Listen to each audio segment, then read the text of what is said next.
আকাশে তারাগুলি ঝিলিমিলি ঝিলিমিলি জ্বলছে, ডালে ডালে ফুলগুলি সবে দুলছে। রাসূল এসেছে, হাবিব এসেছে। সবাই আমার সাথে বলতে বললাম, রাসূল এসেছে, হাবিব এসেছে। আকাশে তারাগুলি ঝিলিমিলি ঝিলিমিলি জ্বলছে, ডালে ডালে ফুলগুলি সবে দুলছে। রাসূল এসেছে, আমার হাবিব এসেছে। সবাই একসাথে, রাসূল এসেছে, আমার হাবিব এসেছে। রাসূল এসেছে, আমার হাবিব এসেছে। আরব দেশে কাবার পরে, আরব দেশে কাবার পাশে সৃষ্টির সেরা রাসূল এসেছে। আল্লাহু আকবার। আরব দেশে কাবার পাশে সৃষ্টির সেরা মানব এসেছে। মা আমেনার কোলে চন্দ্র দোলে, পাখিরা ডালে ডালে গান ধরেছে। সুবহানাল্লাহ। আরো আওয়াজ করে বলুন সুবহানাল্লাহ। আকাশে তারাগুলি ঝিলিমিলি ঝিলিমিলি জ্বলছে, ডালে ডালে ফুলগুলি সবে দুলছে। রাসূল এসেছে, আমার হাবিব এসেছে। ধন্য ধন্য হয়েছে ধন্য আমার নবীকে যারা ভালোবেসেছে। আল্লাহু আকবার। রাসূলকে যারা ভালোবাসবে, ভালোবাসার মতো যারা ভালোবাসবে, তাদের জীবন ধন্য হয়ে যাবে। এটা আমার কথা নয়, কোরআনুল কারীমের মধ্যে আল্লাহ সুবহানাহু ওয়া তাআলা বলেন, কুল হে নবী আপনি বলুন, ইন কুনতুম তুহিব্বুনাল্লাহ ফাত্তাবিউনি ইউহিব্বুকুমুল্লাহ ওয়া ইয়াগফির লাকুম যুনুবাকুম আল্লাহু গফুরুর রহিম। আল্লাহু আকবার। আল্লাহ সুবহানাহু ওয়া তাআলা বলেন, যদি আমি আল্লাহ সুবহানাহু ওয়া তাআলা আমাকে পেতে চাই, সেজন্য আমি আল্লাহ আমাকে পাওয়ার পূর্বে, আমার ভালোবাসা পাওয়ার পূর্বে আমার হাবিবকে যেন অনুসরণ করে, অনুকরণ করে ভালোবাসা করুন। সুবহানাল্লাহ। সবাই ভাইরা আমার, আসুন আমরা এবারে রবিউল আউয়াল মাসে, বারে রবিউল আউয়াল মাস আছে, আমরা আহলুস সুন্নাত ওয়াল জামাতের অনুসারীরা আমাদের অন্তর ভালোবাসায় ভরপুর হয়ে যায়, আমাদের অন্তরগুলো ভালোবাসায় সিক্ত হয়ে যায়। সবাই ভাইরা আমার, কোরআনুল কারীমের মধ্যে আল্লাহ সুবহানাহু ওয়া তাআলা বলেন, কুল বিফাদলিল্লাহি ওয়া বিরহমাতিহি ফালইফরাহু হুয়া খায়রুম মিম্মা ইয়াজমাউন।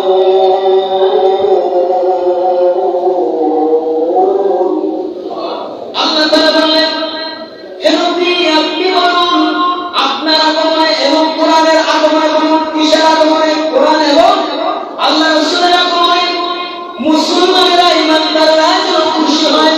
আর তাদের কাছে খুশি এত দামি হবে, পৃথিবীতে যত সম্পদ রয়েছে, অর্থ রয়েছে, স্ত্রী রয়েছে, পুত্র রয়েছে, পিতা রয়েছে, মাতা রয়েছে, এই পৃষ্ঠে যা কিছু রয়েছে, সব থেকে আমার রাসূলের আগমনে খুশি হবে।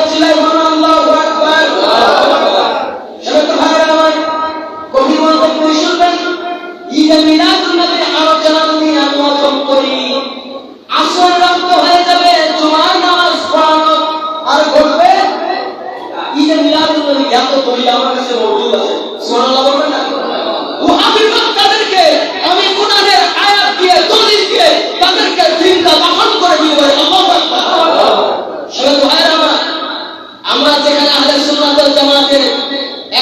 সৈনিক যায়, ওয়াহাবিরা বাতিলরা তারা কাঁপতে থাকে। সুবহানাল্লাহ বলবেন না? ভাইরা আমার, এই তো গত কয়েকদিন ঈদে মিলাদুন নবীর অনুষ্ঠান বিভিন্ন জায়গায় করতেছি, আপনারা ফেসবুকে দেখতেছেন, আপনারা আরো দেখবেন ইনশাআল্লাহ। আপনাদের দোয়া এবং আল্লাহর অশেষ মেহেরবানি যদি থাকে, ঠিক আছে? আসুন এই ঈদে মিলাদুন নবী সাল্লাল্লাহু আলাইহি ওয়াসাল্লাম এক শ্রেণীর মানুষগুলো বলে যে মিলাদ আমরা মানি, কিন্তু আমরা ঈদ মানি, ঈদ মানি না। আজকে আমি দলিল দেব। তাদের একটি যুক্তি আছে যে বছরে দুইটা ঈদ, বছরে কয়টা ঈদ? বছরে কয়টা ঈদ? তারা বলে বছরে দুইটা ঈদ, ঈদুল ফিতর ও ঈদুল আযহা। কিন্তু ঈদুল ফিতর এবং ঈদুল আযহার বাইরে যে আরো ঈদ আছে তারা মুখে স্বীকার করতে চায় না। সবাই তো ভাই আমার একটু গভীর মনোযোগ দিয়ে শুনবেন কথাগুলো। কোরআন এবং হাদিস থেকে বলবো। আপনার ইবনে মাজাহ শরীফের মধ্যে 1098 নম্বর হাদিস। এই হাদিসের মধ্যে আল্লাহ রাসূল সাল্লাল্লাহু আলাইহি ওয়াসাল্লাম বলেন, وعن أنس رضي الله تعالى قال قال رسول الله صلى الله عليه وسلم إن يوم الجمعة جعل الله عيدا للمسلمين. الله أكبر. আল্লাহ রাসূল সাল্লাল্লাহু আলাইহি ওয়াসাল্লাম বলেন, মুমিনের জন্য প্রতি জুমায়, প্রতি সপ্তাহে, প্রতি জুমা হলো ঈদের দিন। সুবহানাল্লাহ। প্রতি জুমা প্রতিটা মুমিনের জন্য ঈদের দিন। এটি কি আমার কথা না, আমার হাবিবের কথা? সবাই বলুন কার কথা? এই হাদিসের তাহকিক করতে গিয়ে সেই ওয়াহাবিদের গুরু তিনি বলেছেন যে এই হাদিসটা আছে সহিহুন, বলুন না সুবহানাল্লাহ। সেটা কি দিয়েছেন? সহিহ। আমরা লিখি, উনি লিখে দিয়েছেন। সব ভাইরা, এখন আপনাদের কাছে প্রশ্ন আমার যে জুমা কি বছরে একবার? সবাই বলুন বছরে কয়বার? 52 বার। কয়বার? 52 বার। আমরা প্রতি সপ্তাহে ঈদ পাই, খুশির দিন পাই, এজন্য তো আমরা এই জান্নাতের বাগানের মধ্যে আছি। ঠিক আছে? সব ভাইরা আমার, এক নম্বর পয়েন্ট হয়ে গেল। এরপর 2 নম্বর যে পয়েন্টটি বলবো সেই পয়েন্টটি হলো মুসলমানরা আর একদিন খুশি হয়ে যায়। সেই খুশি হলো কোন কারণে খুশি হয়ে যায়? জুমার দিনে। জুমার দিন খুশি হওয়ার কারণ আছে না? আমি আমার চিন্তাধারা, গবেষণা, কিতাবের রেফারেন্স অনুযায়ী আপনার জুমার দিন যে খুশির দিন, এই মর্মে 7টি হাদিস পেয়েছে। বলতে পারি 7টি হাদিস পেয়েছে। তার মধ্যে প্রথম হাদিস হলো জুমার দিন ঈদের দিন হওয়ার কারণ হলো এই দিনে খুলিকা ফীহি আদম, হযরত আদম সফিউল্লাহ পবিত্র জুমার দিন এই পৃথিবীতে আগমন করেছে। সুবহানাল্লাহ। এজন্য হযরত আদম আলাইহিস সালামের আগমনে শুক্রবার দিন হয়ে গেল খুশির দিন। ঠিক না? আমার প্রশ্ন হলো, শুক্রবার দিন যদি আদম আলাইহিস সালামের আগমন উপলক্ষে যদি খুশির দিন হয়, কুল কায়নাতের যিনি সরদার, যিনি সৃষ্টি না হলে এই পুরো বিশ্ব জগতে কিছুই সৃষ্টি হতো না, সেই মহামানব এই দুনিয়া আগমন করলেন, তার আগমনে আমরা খুশি হব না বেজার হব? একটু জবাব করে খুশি হব না বেজার হব?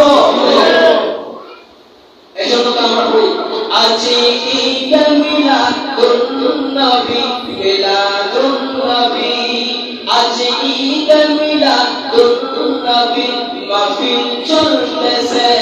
আজি ঈদুল মিলাদুন নবী, মাহফিল চলতেছে। আনন্দে উল্লাসে সারা জগৎ ভরেছে। আনন্দ উল্লাসে সারা জগৎ ভরেছে। আজি ঈদুল মিলাদুন নবী, মাহফিল চলতেছে। আজি ঈদুল মিলাদুন নবী, মাহফিল চলতেছে। ঠিক না বলেন?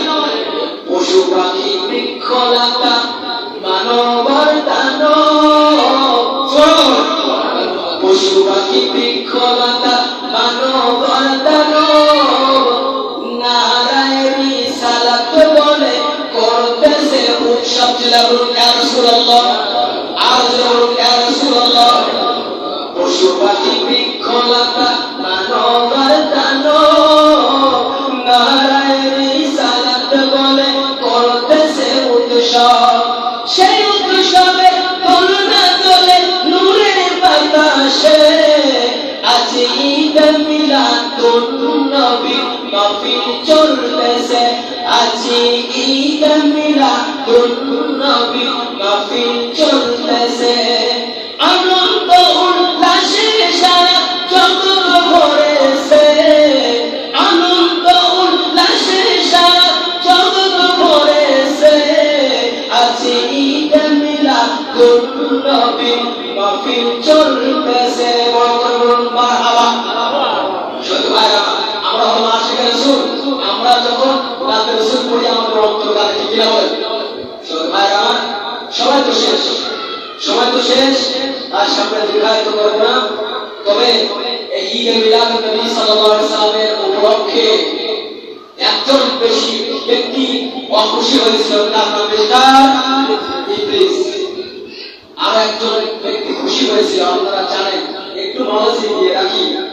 বুখারী বর্ণনায়, বুখারী ইমাম বুখারী রাহমাতুল্লাহ আলাইহি, আমার তো সবাই বলা, ইমাম বুখারী এত বড় মাপের একজন আল্লাহর ওলি ছিলেন, আপনি শুনলে কল্পনা করতে পারবেন না।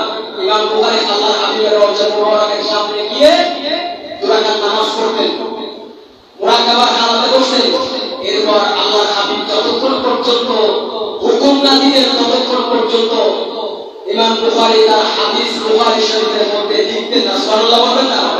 সেই বুখারী রাহমাতুল্লাহ আলাইহি বুখারী শরীফের 5101, মুসলিমের 5106, মুসলিমের 5107, মুসলিমের 5123, মুসলিমের 5372, ইমাম আহমদ ইবনে হাম্বল তার সর্বাধিক হাদিস মুখস্থ ছিল, প্রায় 7 লক্ষ হাদিসের হাফেজ ছিলেন। তিনি তার মুসনাদ আহমদের মধ্যে আপনার 27482 নম্বর হাদিসের মধ্যে উল্লেখ করেছেন। সহিহ সনদে উনি বলেছেন যে আল্লাহর হাবিব যদি এই পৃথিবীতে আগমন করেন, ওই দিন আবু লাহাবের দাসী সুমাইবা, নাম কি? সুমাইবা এসে আবু লাহাবকে একটি খুশি সংবাদ দেয় যে ও আমার মুনিব আবু লাহাব, একটি খুশির সংবাদ। সে খুশি সংবাদটি কি? তোমার একটি ভাতিজা হয়েছে। সুবহানাল্লাহ। এই কথা শুনে আবু লাহাব খুশি হয়ে শাহাদাত আঙ্গুল দিয়ে সুমাইবা নামক দাসীকে আঘাত করে দিলেন। ঠিক কয়েক বছর পরে আবু লাহাব ইন্তেকাল, মৃত্যুবরণ করলেন। আবু লাহাবের মৃত্যুর পরে হযরত আব্দুল্লাহ ইবনে আব্বাস রাদিয়াল্লাহু তাআলা স্বপ্ন দেখলেন যে ও আবু লাহাব, তুমি তোমার কবরের মধ্যে কি অবস্থায় রয়েছো? আবু লাহাব উত্তর দিলেন, ও আমার চাচা, আমি কবরের মধ্যে অত্যন্ত কষ্ট রয়েছি, তবে সোমবার দিন আসতে পরে আমি আমার শাহাদাত আঙ্গুল দিয়ে আমি জান্নাতের ঝর্ণা একটু পানি পান করতে পারিনি। তার কারণ হলো সোমবারের দিন বিশ্ব মানবতার মুক্তি পথের দিশারি নবী মুহাম্মদ রাসূলুল্লাহ সাল্লাল্লাহু আলাইহি ওয়াসাল্লাম এই ধরাধামে আগমন করেছিলেন। এই খুশিতে আমি আমার বাড়ির সুমাইবা নামক দাসীকে আমি আজাদ করে দিয়েছিলাম। তার কারণে আল্লাহ সুবহানাহু ওয়া তাআলা মেহেরবানি করে প্রতি সোমবার আমার আঙ্গুলের মাথায় এমন ধরনের জান্নাতি পানি ফোয়ারা বাহির করে দেয়। সেই পানি পান করে আমি একটু প্রশান্তি পাই। বলুন সুবহানাল্লাহ। এখন বলবেন খুশি হলো যে একজন কাফের খুশি হলো, আমরা কেন খুশি হবো? ঠিক কিনা? এই প্রশ্ন অনেকেই করে থাকে।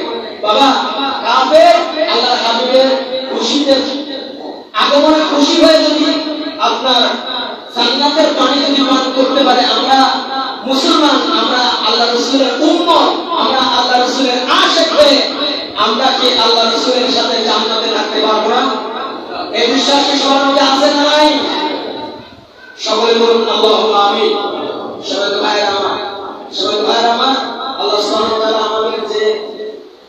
আমি যে কথাগুলো বলেছি এই কথাগুলো মহান আল্লাহ সুবহানাহু ওয়া তাআলা আমাদের সকলকে কবুল করুন, আল্লাহুম্মা আমিন। সামনে